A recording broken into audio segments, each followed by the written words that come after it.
talking about. X now, yo. Mic check. What's kicking, family? I'm glad you've clicked in so I can check in with you. Mr. Batch here, and let's keep going with the Farve saga. All right, as you've already known, you've heard reports coming out of Minnesota that Williff, the owner of the Vikings, are going to be exploring the possibility of how to get Favre back. Now, you've heard the report before he came out that Favre says that he's going to stay in retirement. They had a secret meeting. There's been a whole lot of stuff going on. I'm one of an advocate of, if the guy loves to play and he wants to play, let him play. All that other ulterior motive stuff, that's stuff for espionage and things like that, those who are reading it as such.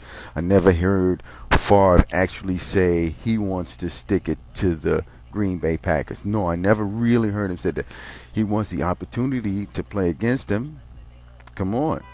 Now, what happened with the Jets when they let Pennington go? Pennington wound up in Miami playing against the Jets twice. Ain't nobody said anything too much about that. Come on now. Come on. Now, getting back to the Favre thing.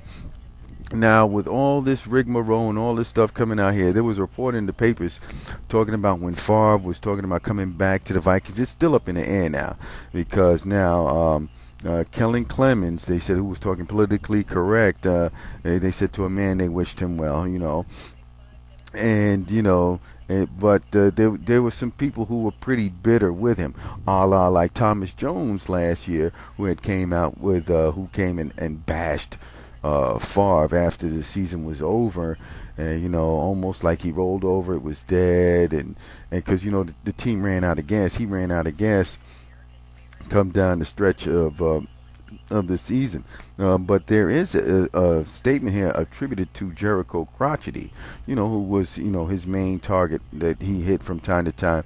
You had the thing with Lavernius Coles, who came out and said whatever, so we don't know really what went on. I'm not in the locker room. I just had to take some reports, and those people who really follow the team, who goes to the camp and stuff like that, I like to check them out and see what's on the blog. So Crotchety said before he came to us, the whole thing was he wanted to go to Minnesota. You kind of feel bad if you were the team he settled for. That's after what happened. But when you think about it, I was listening to ESPN, and I heard Mr. Clayton on.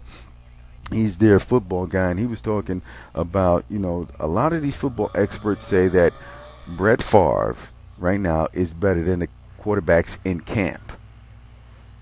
Wow, that says, ooh, that's knocking them guys on the head. John David Booty, Tavares Jackson, and Sage Rosenfeld.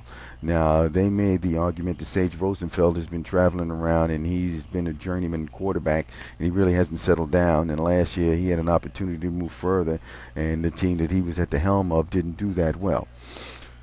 So, and then I also had heard over the weekend, because I listen to a lot of sports talk radio, and I go on the internet and stuff like that, and I heard Jared Allen on ESPN, and they tried to get him to say, hey, is he better than any of the guys? So he went PC and talked about the guys in camp who go to war, they're there, this, that, and the other. Then they asked him the question about who was Favre one of the toughest guys he ever had, and hey, the kudos came out.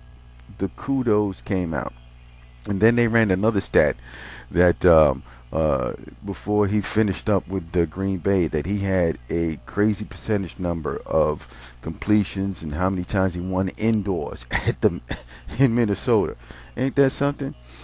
Now, twice a year, Minnesota versus the Packers. The first one coming up in like the first week of October, and that's going to be exciting, and see what happens there. Will Favre come back just in time to pick up the practice, be able to play indoors when it gets late in the season?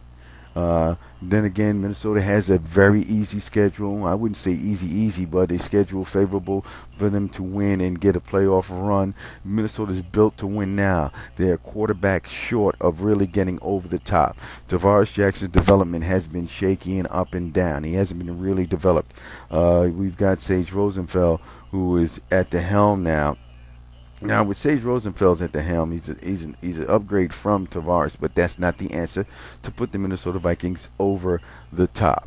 So with that being said, and the experts are saying that, hey, Favre is a better quarterback than those two guys there, I kind of tend to agree with them. And, when you look at it, that probably would be a great fit for him. And if he wants to come back and play, who's to hold him back? One thing I'd like to know is from my man Speed Freak 1087 is what's been going on up there in the north. What's been, you've been hearing from in the papers and stuff like that. And because look, one player who requested anonymity concerning the Favre situation said, "I'm tired of being part of his soap opera. If he really wanted to win a championship, he'd be right here. Let's call it for what it is. He wants to play for Minnesota so he can stick it to the Green Bay twice a year. He's just being selfish. I'm not surprised." The man wants to play football. He's good. The football experts say he's better than what they've got in camp. And I'd like to know what you think. I'm saying, give him a shot.